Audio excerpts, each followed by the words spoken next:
are many of our people who are thinking more deeply and more broadly, looking at it as it actually is, and are beginning to see it more in the international context and the relation that it has with the African struggle, a human rights struggle, or the struggle for human rights.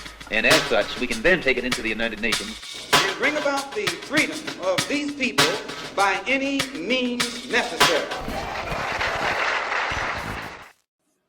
Peace, everyone. This is We Charge Colonialism. If you're wondering what WCC is, we're an organization of African people, primarily based in the United States. And the purpose is we're really trying to seek to raise awareness that our people are being colonized, not only inside of our respective countries, but also we're being colonized by a global white supremacist force.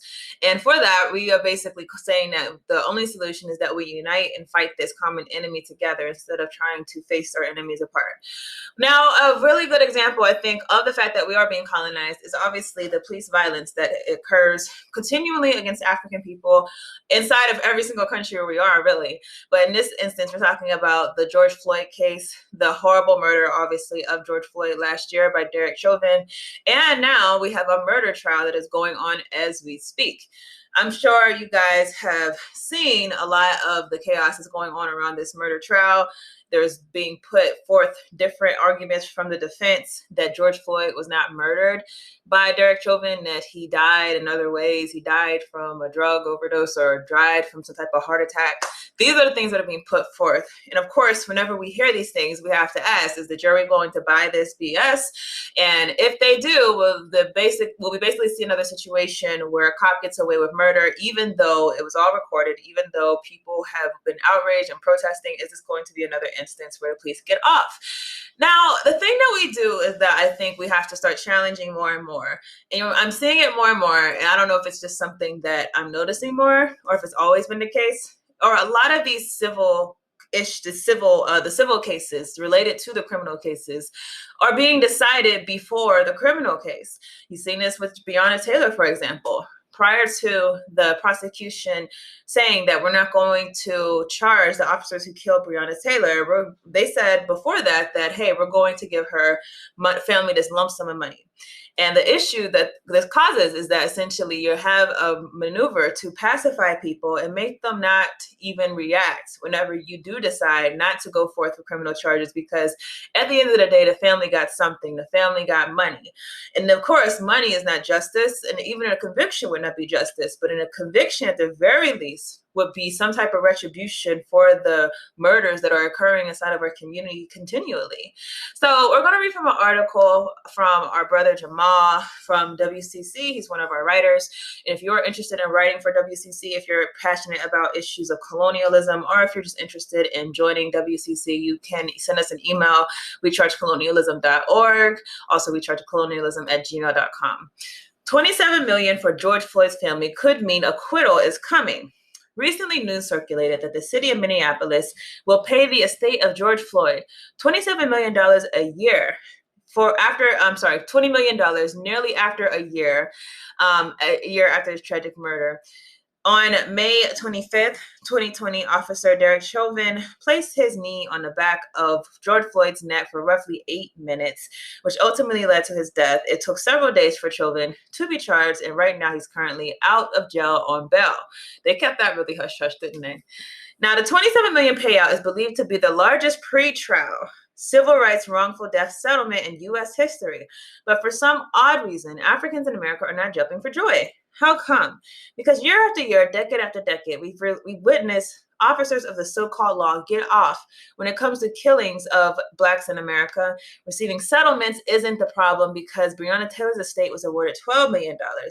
Other estates reaching agreements were Philando Castile's for $3 million, Tamir Rice's estate for $6 million, Eric Garner's for $6 million, Mike Brown's for $1.5 million. Those were all civil cases.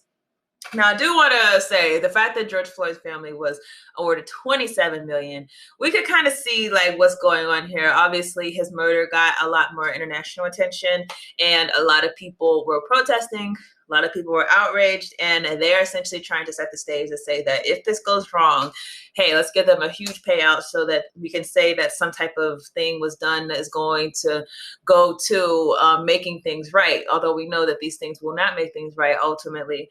But these are the things that they're playing. These are the games that they're playing in order to lay the foundation for there to be a trial where there is not a not guilty verdict. We should understand that. The article goes on to say, however, all of the names mentioned in the aforementioned paragraph, their killers were all given not guilty verdicts in the criminal courts, and every single one were police officers. Even in 2021, with social media, cell phones, cameras, and more technology to highlight these injustices, America still refuses to condemn its law and their modern Ku Klux Klan men and women. This is why many of us believe another acquittal is coming whenever the fate of Chauvin is announced.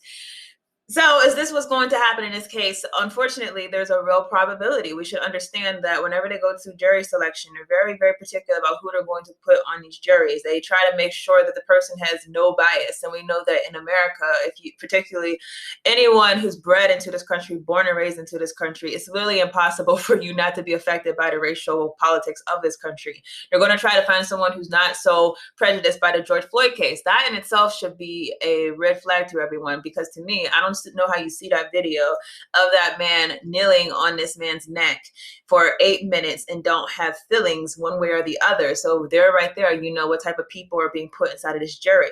And here you go, the prosecution's making these arguments, and they're, you know, if you're someone who is not going to look at a video and say, hey, that man was murdered, and you're listening to these arguments, yeah, you will believe alternative theories. So there is a real probable reality that this could be another acquittal of someone who was killed by the police. I always say, though, that by the time that justice was actually robbed from us, that justice was robbed from us the moment that the murder happened. You really can't repair or get back anything in the system, because regardless of whatever happens, we're still in a colonized state. In fact, in the article, Brother Jamal says, all of this is able to occur because we are still colonized. Ever since we as African people have arrived in the Western shores, history shows us how our same enemies who stole us continue to control our livelihood, our schools, our stores, our politics, and police are still in the hands of people who do not look like we do. This isn't a problem just in the United States, even in Africa, or people are controlled through neocolonialism. This is why a united African diaspora is key. And what he says is very true, because the reality is, the second that this murder happened, justice was already robbed, and any type of thing that's going to be done to make right what has already happened is all going to be surface level. We're still going to be living in a colony. We're still going to be a people who are inflicted with violence on a daily basis. So the thing for us to do, as he said, is for us to unite, for us to organize, and for us to realize that we're really inside of a state of being a vulnerable people. When you're a vulnerable people, your justice, your options for justice are far few and in between. And so if you're looking for justice from the George Floyd case, don't look too far, because we're not, regardless of what happens, justice will not be met.